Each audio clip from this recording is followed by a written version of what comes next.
Hi, Alec. Hey, So, do you think that the this millennial generation mm-hmm. has an identity? Do you consider yourselves millennials? Do you consider yourself a group? Isn't that true for most generations? When I was growing up, I don't remember having a consciousness of being a generation. But this was back in El Salvador, right? Yeah, and coming here too. Oh, and coming here too. Yeah. Okay. I'm not sure if, I, like... I didn't know what made us be part of a generation. I kept hearing about the baby boomers. Right. For a long time I kept hearing about the baby boomers until we started hearing about the Generation X and then the millennials and then now the Generation Z. Mm-hmm. Uh, and I don't know if I'm part of the baby boomers or what. There was the hippies. I remember thinking of the hippies as a generation, although that's probably, I don't know if that's officially a generation or not. It was a movement for sure. It was a movement. Yeah, I'm not actually sure if, like, the concept of generations and, like, putting a title on each one for, like, a certain, like, chunk of time is, like, an American thing, or if it's like a common thing and I just don't hear about other generations in other countries because I'm not like looking for it. Yeah.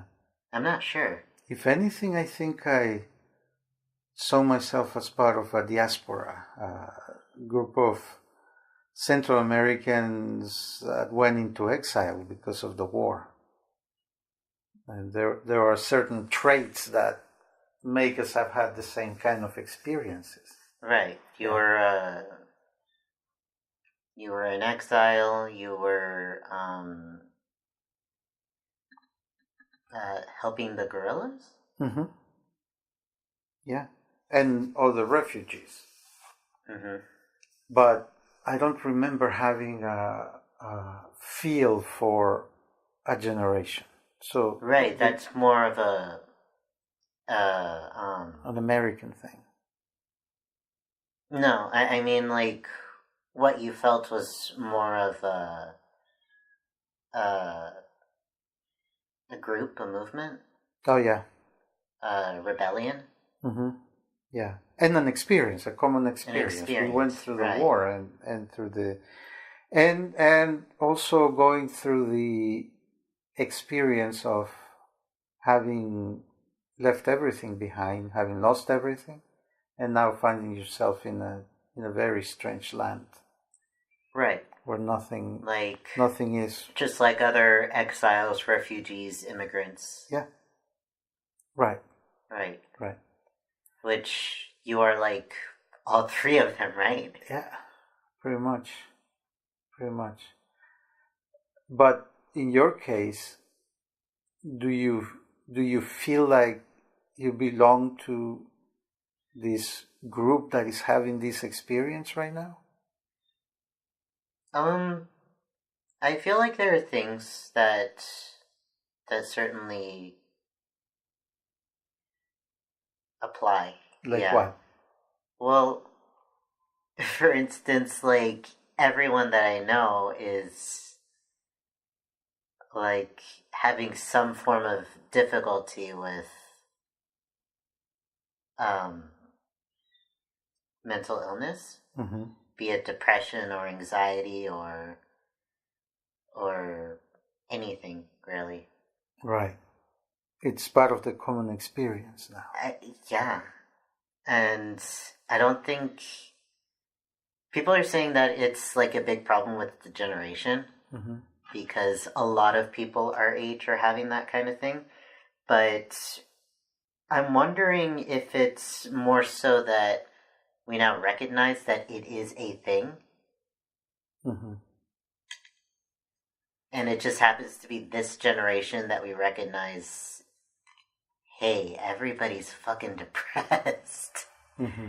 You know, or if it's like an age thing, or if it really is a generation thing, like at this time, Mm-hmm.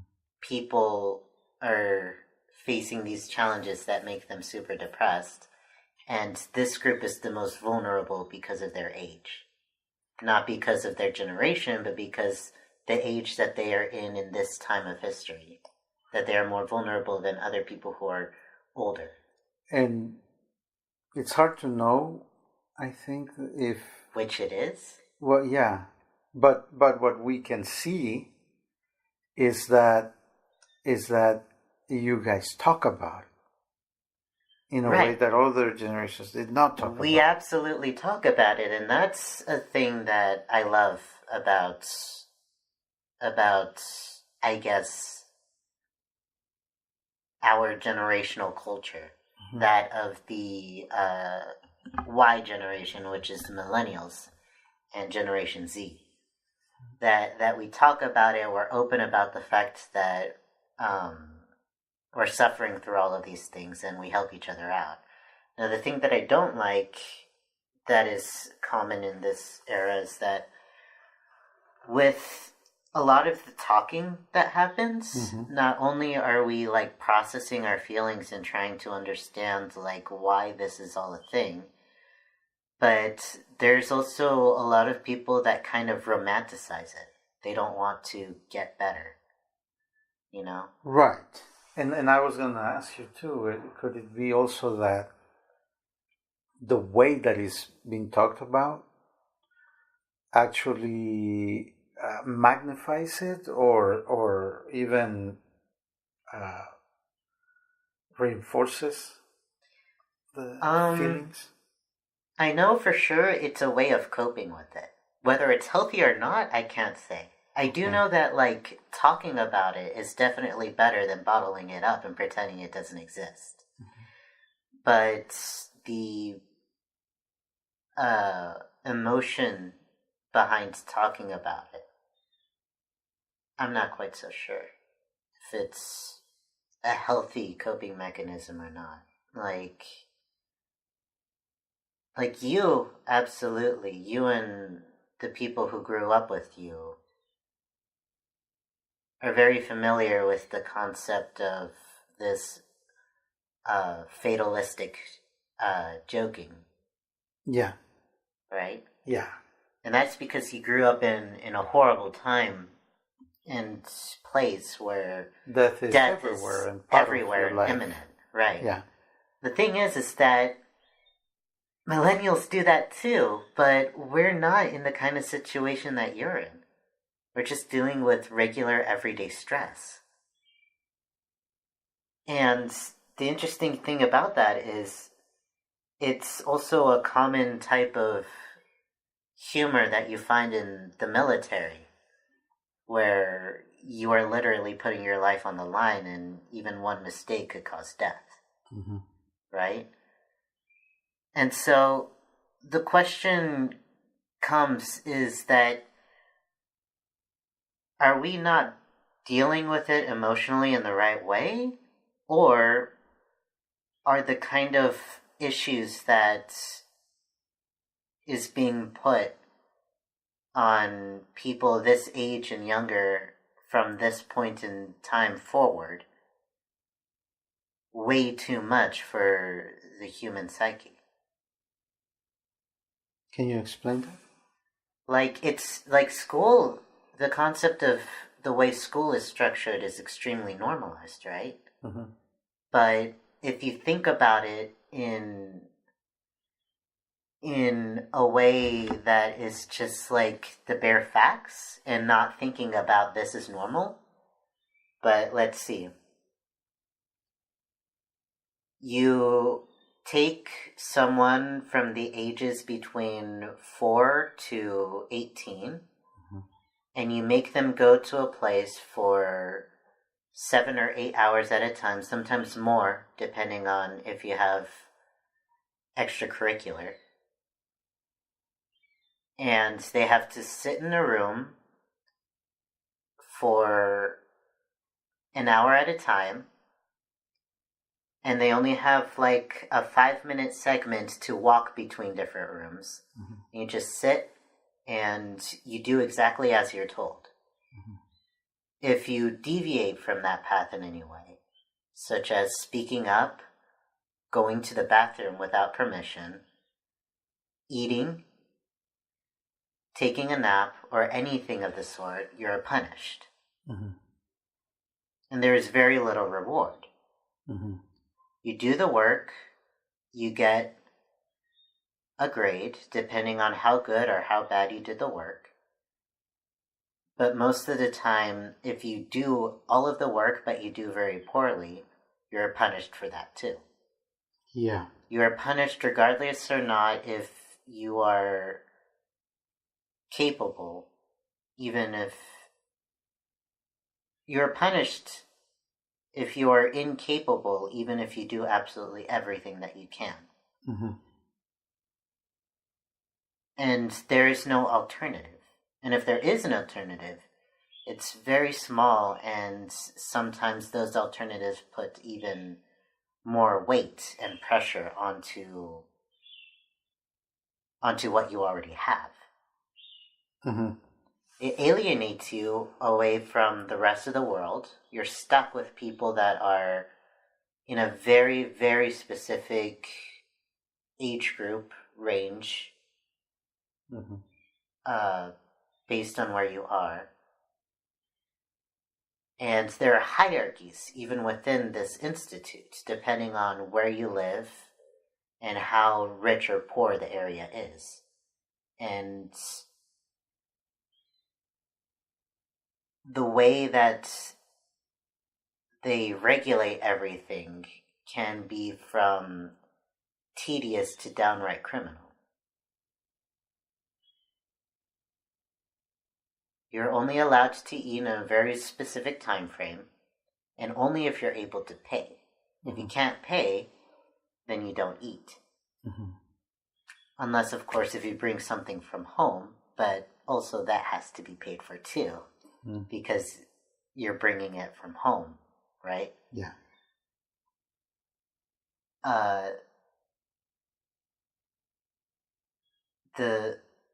You're not even allowed to regulate your own bodily fluids.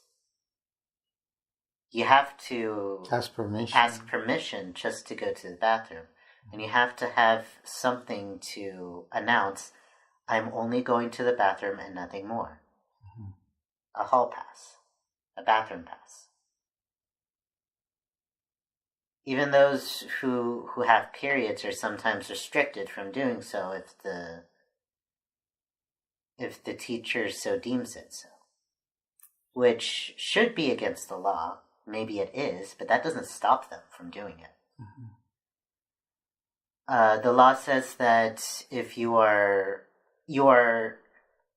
is illegal to punish an entire group for the doings of one person.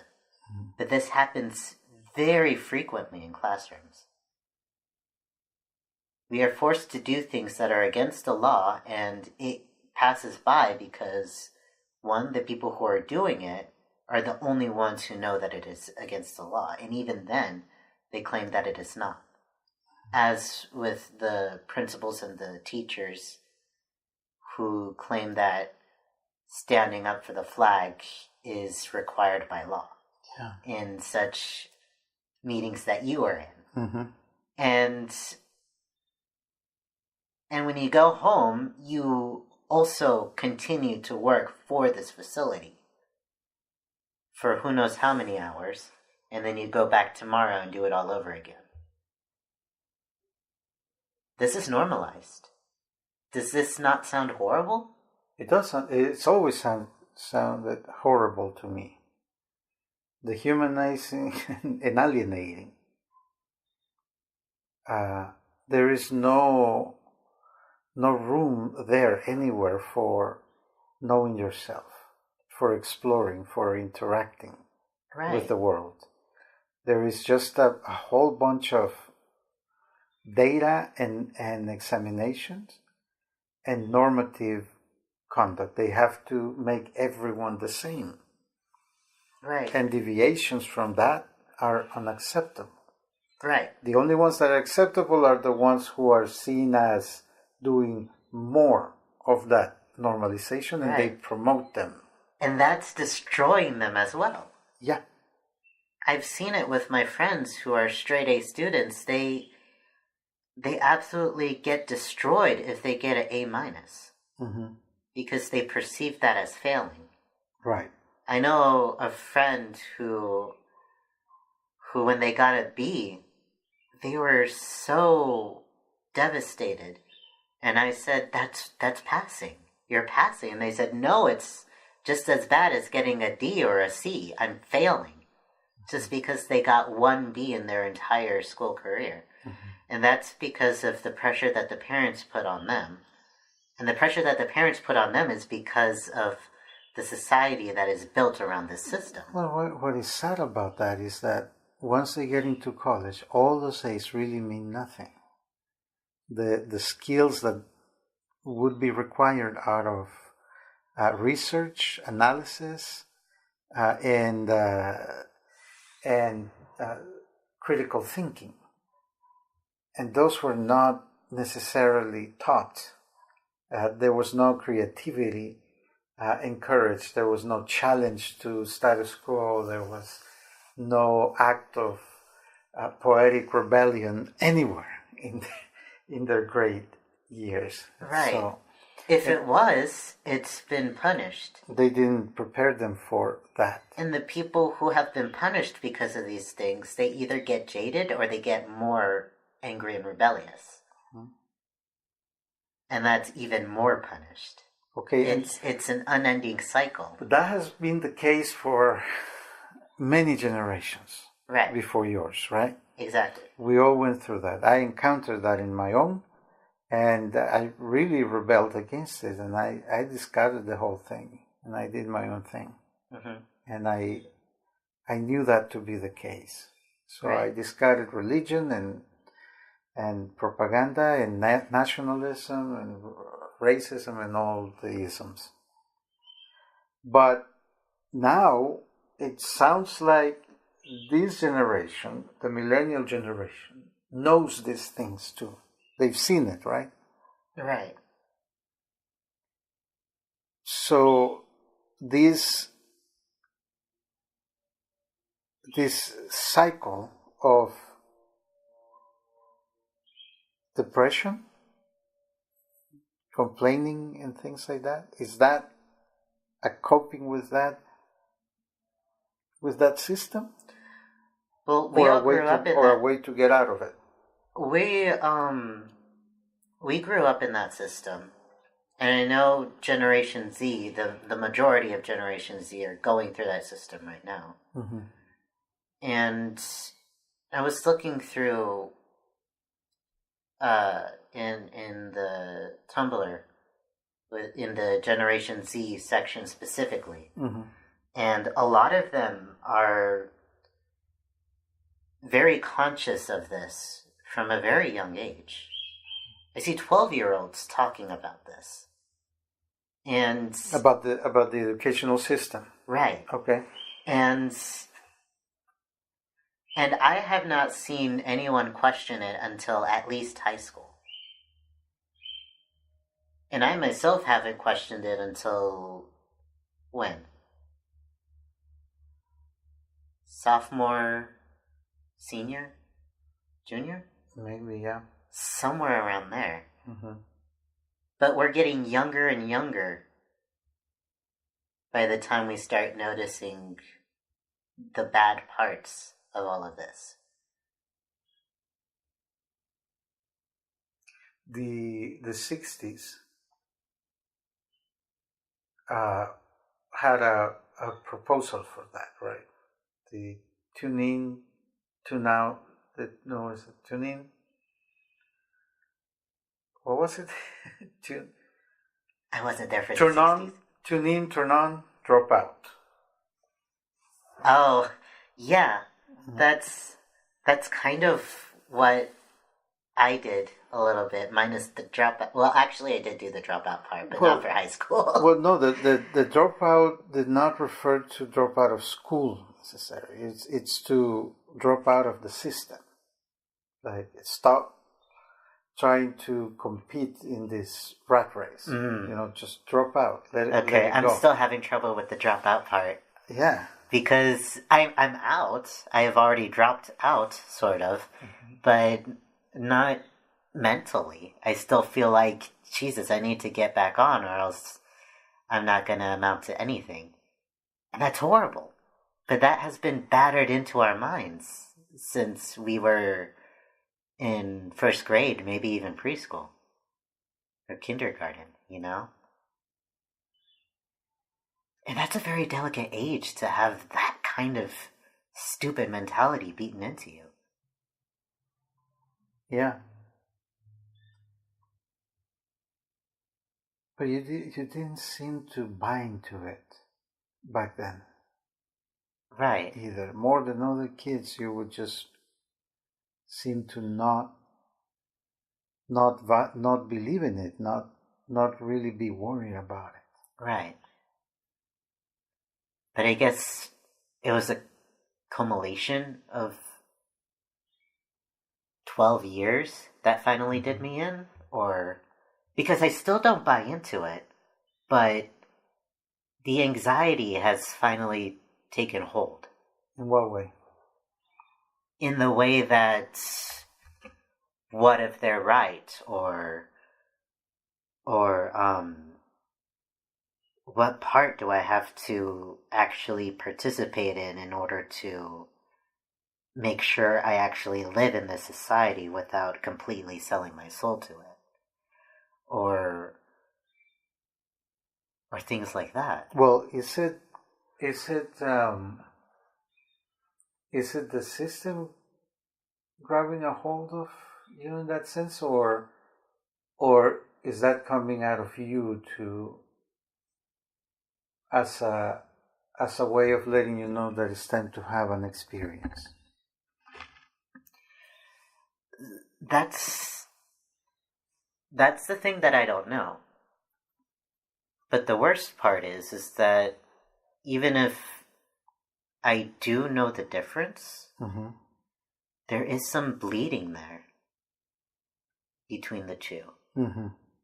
And I don't know which part I have to obliterate. I know the system part I have to obliterate, and I have to follow the I need this experience part. But I don't know which is which. Well, because they bleed so much. Well, the fact is that you have a collection of experiences, right? You hear the voices of everyone and everything around you. Right. Voices of other people, of media, and the ones you have internalized. Right. Right. So the voices that say you need to go back to school, you need to get a job, you need to do this, do that, they're always there. Right. It's a constant. Right. And also you have the voices that say that's that's ridiculous, that's mechanical, it's a false system, all of that. You have those voices too. Right. Right. External and those that you have internalized. So the question, I don't think, is so much what voice to listen to, because or which one is genuine. At some point, you might want to think that none of them are genuine. Right. Neither the pro nor the con. Right? They're just voices. Right. So, how do you use those voices? That's I think a good question. Right. Because you can use them to explain the anxiety. You can use them to promote the anxiety. You can use them to you can grab to some of them and say, yes, I need to get a job. You can grab to some other of them and say, no, I don't need to get a job. Right? Right. You follow me? So the question, I think, would be at this moment, what is the desire? Like right. there is a desire, though. Okay, Mm-hmm. whether it is to reject some of the voices, to go in a certain direction, to feel something. What I see different now is that impulse that is like desire. Does that make sense? Yes. So can you isolate it? Can you feel the desire and let it be without giving it a voice yet? Just sit with it and feel it.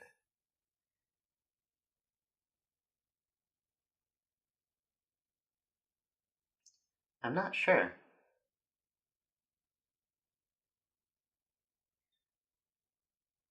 Well, let's try this. Instead of thinking what you need to do or what you should do, instead of thinking, period, do you feel a force in your body that is trying to move?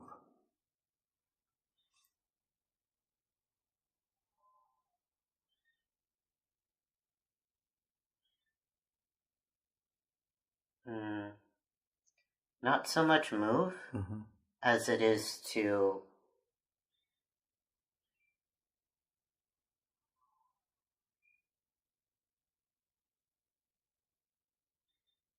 sit in another den. Can you say more about that? Like, like,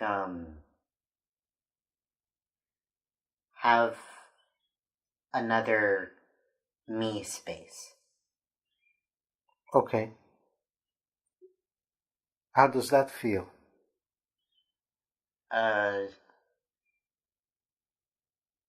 Well, like I can't right now. No, but But just that's the logical side of yeah, me. That's leave that aside. Just the feeling of what is desired. Where do you feel that desire? Where in your body is it located?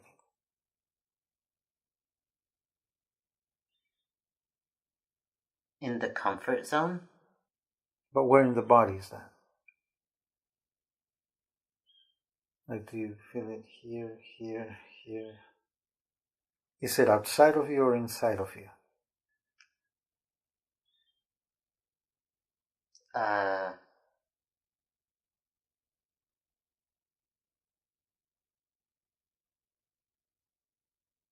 outside probably. Okay. Where? Like, if you were to touch it, where would it be?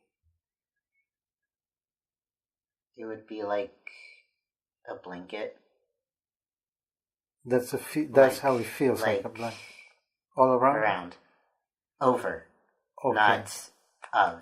Is it over your head too, or just your shoulders, or? From like the throat down. Okay. Uh, does it extend far outside of you, or just like a blanket, like around you or on top of you? Like a blanket. Okay. Is it light or heavy? Um, thick, a little weighted, but not like heavy heavy. Okay. Okay.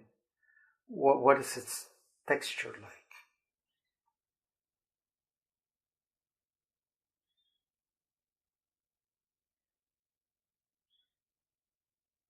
Simple, Okay. soft. Okay. Is it? Does it pull you in any direction, lift you, weigh you down, move you, or it just sits there? Sit and lay down. Okay. Does it have a color?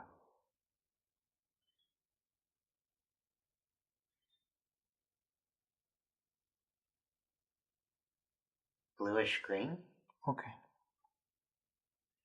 So this feeling, what is it that you called it? Like me space? right? Another me space. Another space, yeah. Okay, another space. This feeling of another space. Have you felt it before?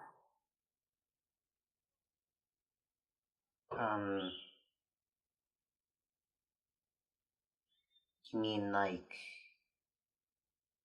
In, before now, or in your like life. in another part of my life? Another part of your life.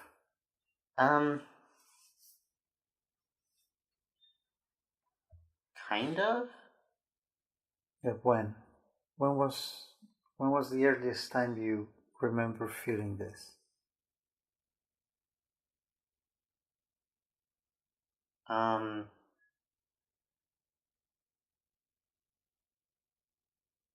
I think sometime after I dropped out of college for the first time. Okay. It felt good back then too? It felt unobtainable. The being in college part or the not being in college part? What was unobtainable? I thought we were talking about the blanket. Yeah, the blanket. Yeah. Yeah. Oh, the blanket felt unobtainable. Yeah. But do you mean, is it unobtainable because it was connected to staying in college or connected to leaving college? What did the blanket wanted you to do?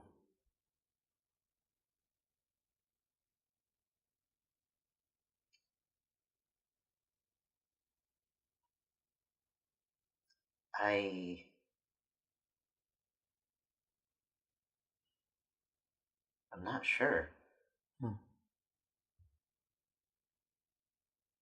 But you felt it shortly after. Like sometime in that time frame. Okay. All right. So you feel this, right?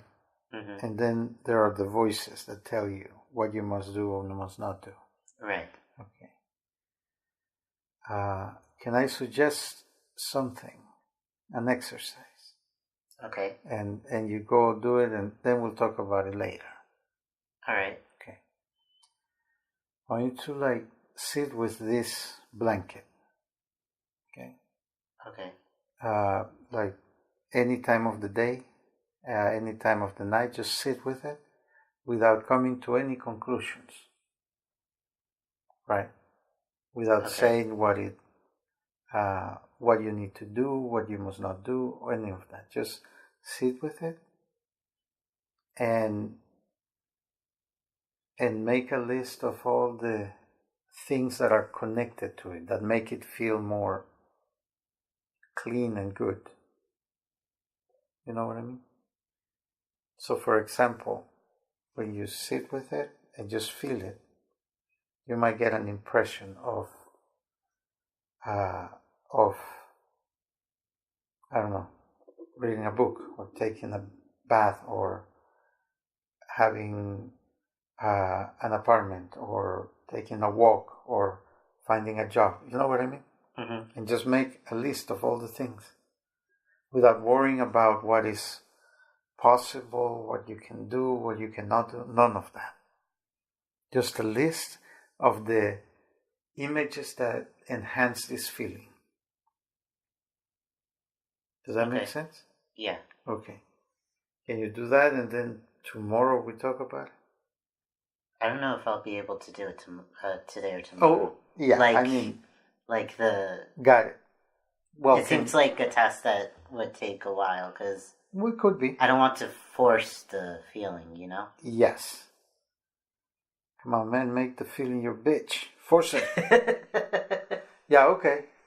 Come on. Yeah. All right. You're a millennial. You gotta respect your feelings.